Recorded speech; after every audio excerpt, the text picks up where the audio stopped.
Good morning, I'm Mai Rodriguez. Welcome to Pathways to Success, where we turn the spotlight on the heroes of the Philippine economy, our micro, small, and medium enterprises. We follow their inspiring journey and give great insight on what it takes to scale up their business.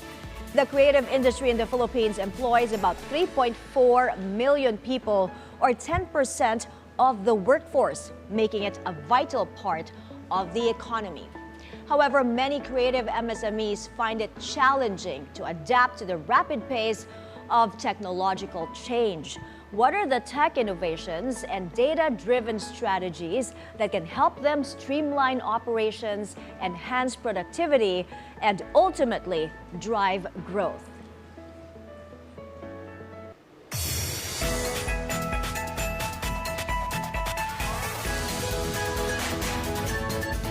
Today, we're excited to have Attorney Jocel Isidro Dilag from the Asian Institute of Management. He is the Chief Innovator of Bughaw Creative Collective and the Strategic Advisor for Startups in the creative industry. Good morning, Attorney Jox. Welcome to the show. Good morning, Mai. Thank you for having me here. Good to have you today. Now, you're a lawyer and innovator. You've been an innovator for over a decade now, helping startups and advising them.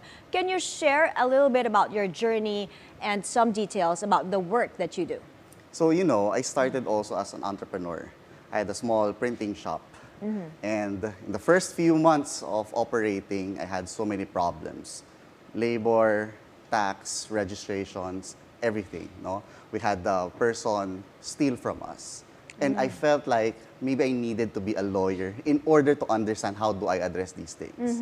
So that led me to becoming a lawyer, where I realized that as an entrepreneur, I don't actually need to be one, like a lawyer, but I need access to someone who can actually help me. Yeah. And that's, I think, one of the reasons why I got into having my advocacy for MSMEs. Okay. Trying to provide them with strategic advice, not just as a business consultant, but also as a lawyer, where a lot of the technical matters need to be simplified for these MSMEs. Exactly, because there's what you call like the nitty-gritty of a business that, Right. you really need help with these things. But Exactly. let us talk about the creative MSMEs. Who are we talking about here? So when we talk about the creative industries, right? So we go to the Philippine Creative Industries Development Act.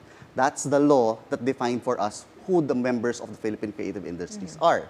So we have like 10 domains. So you have from your performers, to your craftsmen, artisans. Then you also have people who are in the creative services. But we can also look at people who do advertising, digital services, your software developers making games, and then your traditional cultural individuals, people who are into textile, your museums also, right? Yes. So it's a huge industry. Really. And it's a constantly growing industry. Yes. You said, how much has it grown since 2020? Right. So according to data, from 2022 to 2023, we had 7.1% growth.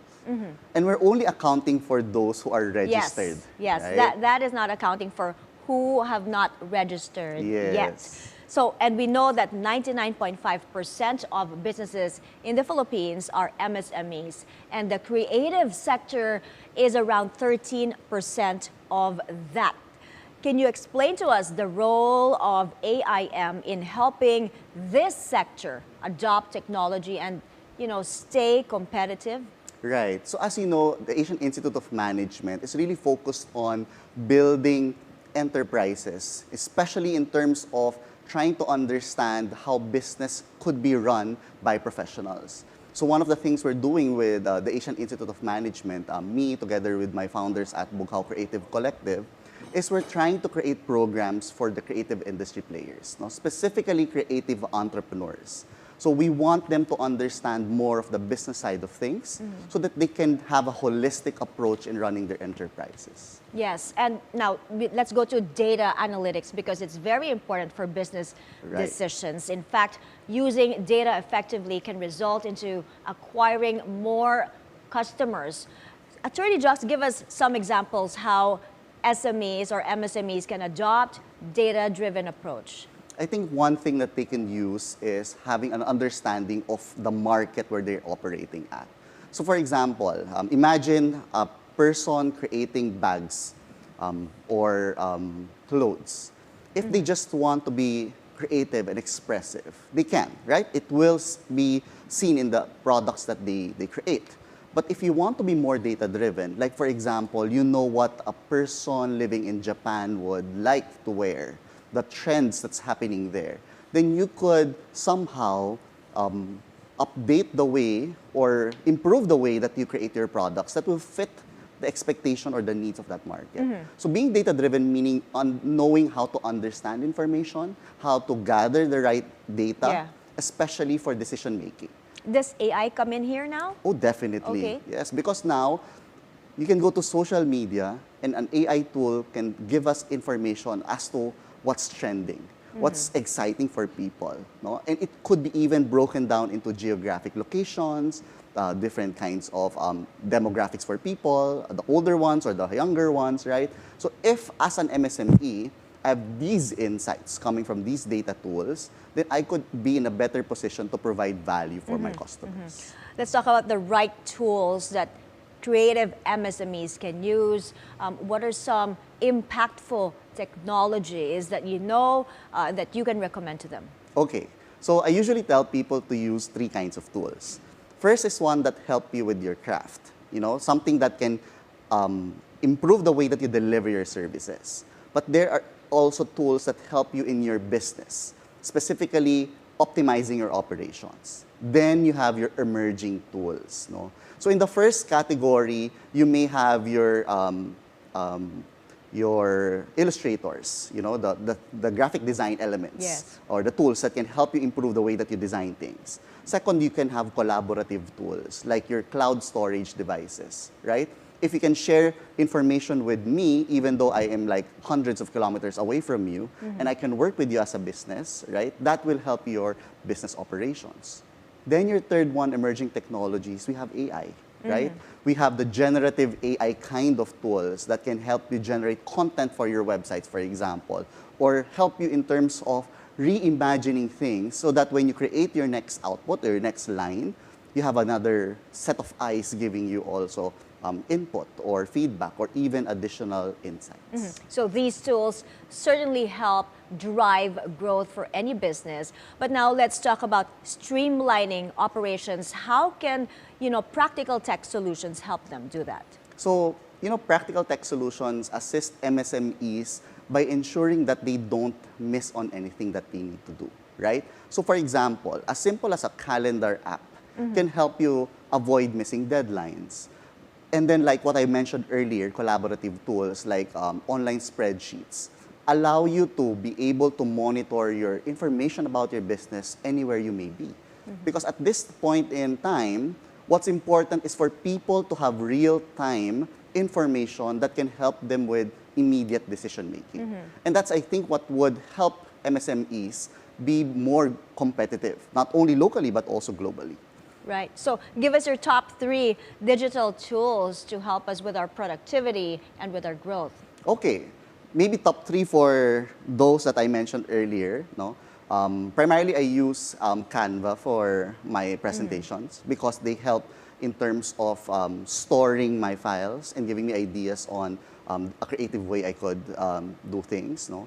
Second would be Sheets, Google Sheets, because that allows me to share information with my clients, with my team.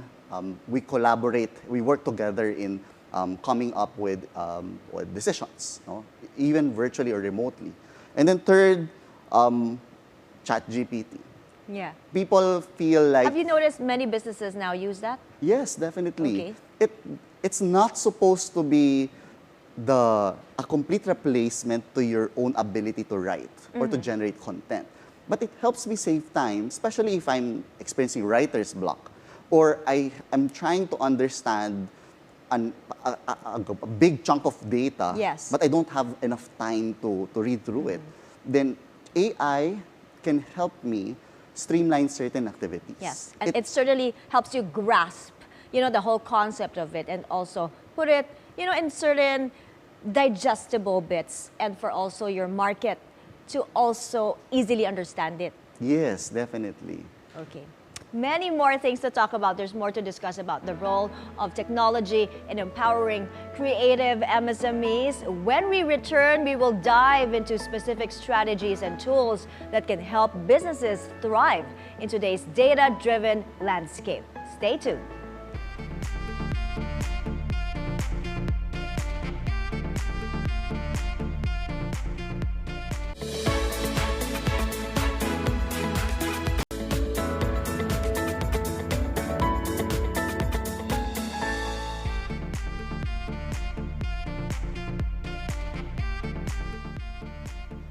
Welcome back to Pathways to Success.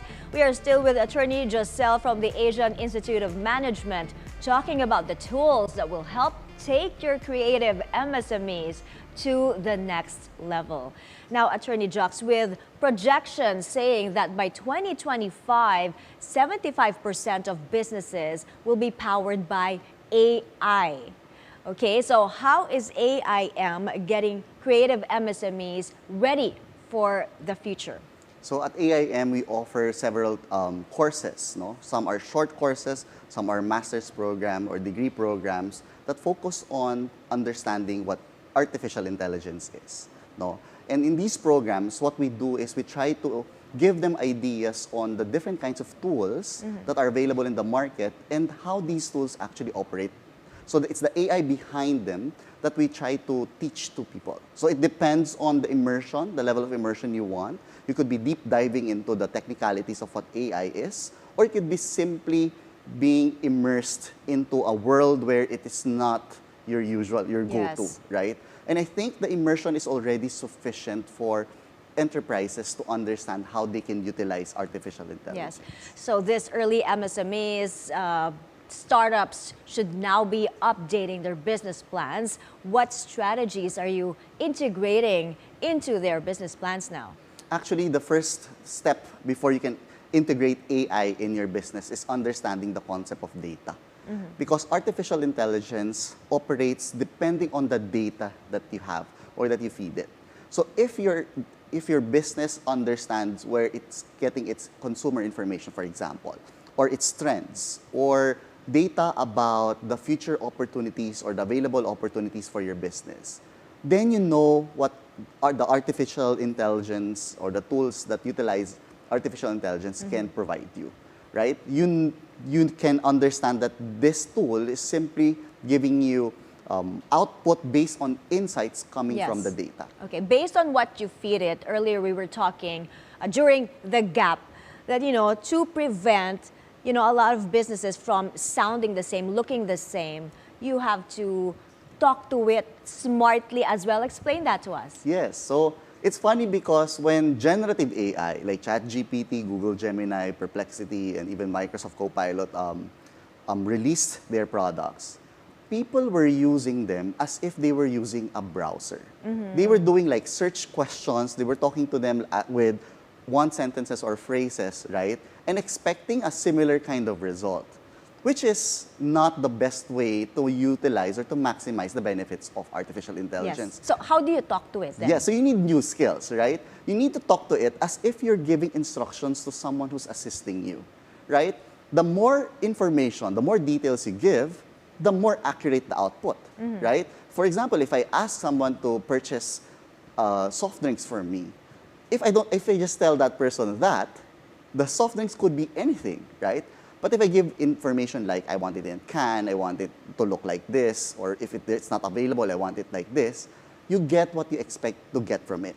Similarly, when you talk to ChatGPT, for example, if you know how to do prompting properly, you are able to make sure that the output that it will provide is something that can be unique to you or that can be special and will meet your expectations. And that's how you get value out of these tools. Okay, wow, very informative. You have to know your business inside and out and also translate that to the AI. You have to talk to it as if, you have to have your personal assistant as well, and so that he can translate it to your audience, to your customers. Correct. Okay. Now, every business is dealing with, resources, limited capital, especially those just starting, right? So how do they work around this, the limited resources? That's exactly where emerging technologies can enter, right? these technologies were invented primarily because people are having problems related to financing, access to sophisticated tools, and even resources like people or time even. No? So that's why when we look at these technologies, we should also look at the needs of our businesses first. Which are the most important? Where should I be starting, right? Like we advocate at the AIM concepts on innovation that highlight the importance of human-centric approach.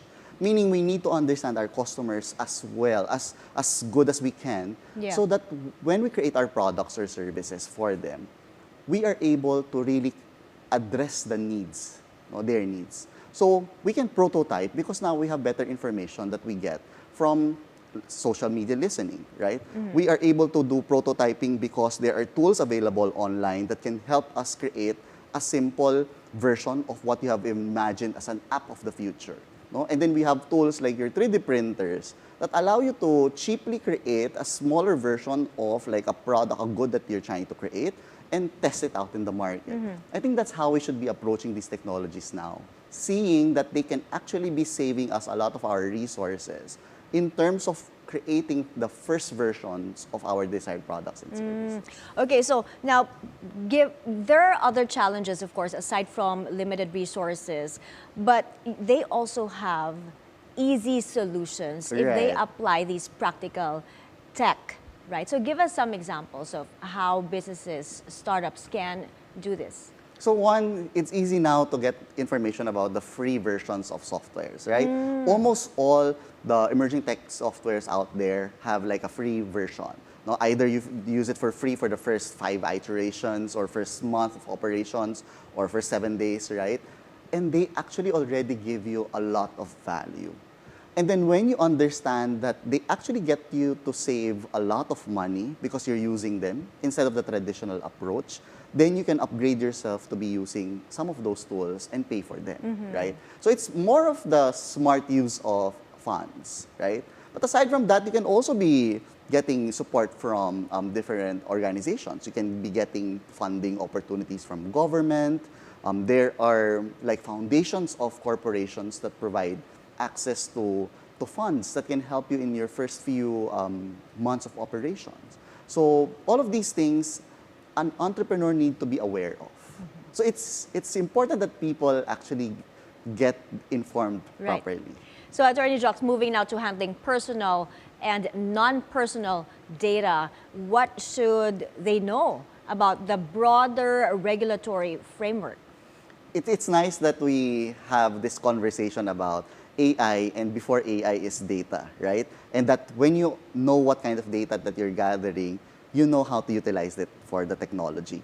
But here, in itself, the concept of data is something still in the infancy in a lot of our entrepreneurs. But when people talk about data or data privacy, people confuse that all data are falling within that bucket of data privacy, right? So I like it that you ask, that we need to distinguish personal from non-personal data. Because if it's personal data, like your customers' information, their name, their address, their phone numbers, these are data that identify a person, and they will fall under personal data. And that's governed by our data privacy laws, the Data Privacy Act. But when it's non-personal, meaning the fact that we have like how many lights in this room, how many cameras looking at you, right? Those are not personal data.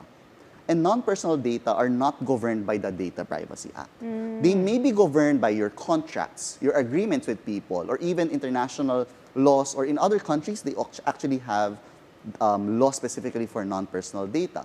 So what do we have to understand? That if it's personal data, we have to be extra careful because you don't want anybody's personal data leaking, right? But at the same time, for your non-personal data, you need to know more about how authentic those data are and how do you maximize those non-personal data so that you don't also breach any agreement that you have. Because a lot of our entrepreneurs will be dealing with other businesses, right? Exchanging data, and you need to be sure if that data that you're getting is something you can use or you can share as well. Great insights, Attorney Jocel. We are learning so much today, but we have to take another quick break. Don't go anywhere. Pathways to Success. We'll be right back.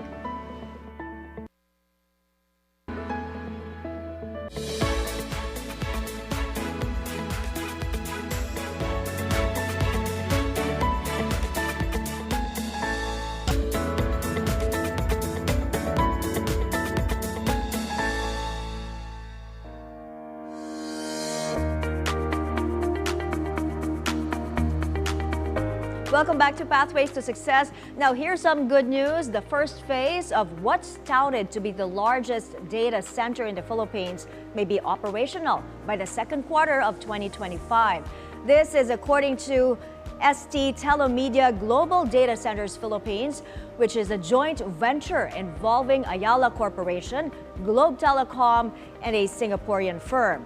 STT Fairview 1 data center has a total IT capacity of 124 megawatts. It is designed to accelerate the nation's digital transformation and meet the rising demand for artificial intelligence workloads. The Department of Trade and Industry says AI is seen to contribute 12% or about $92 billion to the country's GDP by 2030. Now back to our guest. We are discussing tech and data-driven strategies for small businesses with Attorney Jocel of the Asian Institute of Management. Now, Attorney Jox, let's go to KPIs or key performance indicators. How can creative MSMEs establish KPIs to track the success of their tech adoption and initiatives? So for tech adoption, I think what they need to understand first is how well are they maximizing the value of these technologies, right? So they also need to be the ones defining what success is to them, right? In a lot of instances, success is like growth, the number of new customers that you are able to reach, or your ability to actually expand to new service lines, right? And when you are able to understand where you want to go to, you're able to see how tech actually fits in your general strategy. What metrics should they focus on? What is the most important? For me, one is they need to monitor their growth in terms of revenue, right? They also need to monitor the number of people that they are able to provide value for. And in terms of technology, how much money are they spending also on tech? Because for us, if you are seeing yourself maximizing value of a technology, particular technology, it means that you are going to spend also on these technologies. So that's something that people should also be mindful of, how much you're integrating tech in your systems. Okay, final question, Attorney Jox. With many businesses planning to invest more in tech in the next couple of years, what future tech trends should they keep an eye on? So generative AI now is doing a lot of crazy things for businesses, right? It's enhancing people's ability to understand data, but it's also generating so much content that we are not able to imagine in the past few years. So for me, generative AI still has a lot to go, and it has a lot to give to us. Imagine if in the future, you are now talking to someone like me, who is not physically here, but it seems like I'm still here. And you might be talking to a version of me that have pre-recorded my insights, but will still be able to generate something unique, but while I'm still doing another live interview in another set, right? So that's something that we need to understand. Maybe in the future, and I see this as a possibility, the future will involve a lot of not just generative artificial intelligence, but a lot of the physical materials that we have integrated with these digital technologies. So imagine more smart fabrics, no? Or our furniture that can transform at ease, right? Those things are not like far-fetched. It's more of the very near future. Yes, exactly. Yes. It's more of how ready are we in terms of embracing these future technologies. Tech and data can really transform your business. Thank you so much for your insights, Attorney Jox, and thank you for joining us today. Thank you so much. And that is our episode today. Thank you for joining us. Remember, embracing the right tools can help you streamline operations and drive growth. Stay curious, experiment, and don't hesitate to leverage data in making your decisions. We're excited to see how you apply these insights. I'm Mai Rodriguez. We'll see you again here on BNC, the Bilyonaryo News Channel.